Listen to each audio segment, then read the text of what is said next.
जंगल की गहरी खामोशी में एक नन्ही सी सांस गूंजी। वो रात जब चांद पूरा था, मारिया ने एक बेटी को जन्म दिया। मगर मारिया कमजोर होती जा रही थी। फरहान ने इसे अपने बाजुओं में लिया, मगर उसकी सांसें धीमी पड़ती गईं। फरहान की आंखों से आंसू बह निकले। वो घरा चीखा, मगर मारिया जा चुकी थी। मगर बच्ची वो कुछ और ही थी। नामुकम्मल इंसान, नामुकम्मल भेड़िया। इसकी आंखें हल्की नीली थीं, मगर उनमें सुर्खी की झलक। जब वो रोई, दरख्तों के पत्ते हिलने लगे। इसे नाम दिया गया नौरिया, जिसका मतलब था रोशनी अंधेरे में। नौरिया एक आम बच्ची नहीं थी। वो जंगल से बात कर सकती थी, दरख्तों से, हुआ से, और कभी कभार अपनी माँ की परछाई से। बाबा, मुझे लगता है उम्मी मेरे ख्वाबों में आती हैं, नौरिया एक दिन बोली। फरहान ने इस बात में सर हिलाया।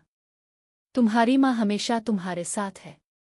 मगर जैसे जैसे नौरिया बड़ी हुई, जंगल बदलने लगा। कहीं से रोशनी कम होती जा रही थी और अंधेरा गहरा हो रहा था। एक नई कुव्वत जाग चुकी थी, पुरानी, खतरनाक और बदले की प्यासी। नौरिया की ताकत बेदार होने लगी थी।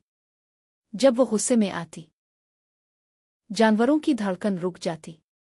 जब वो खुश होती, फूल खिलने लगते।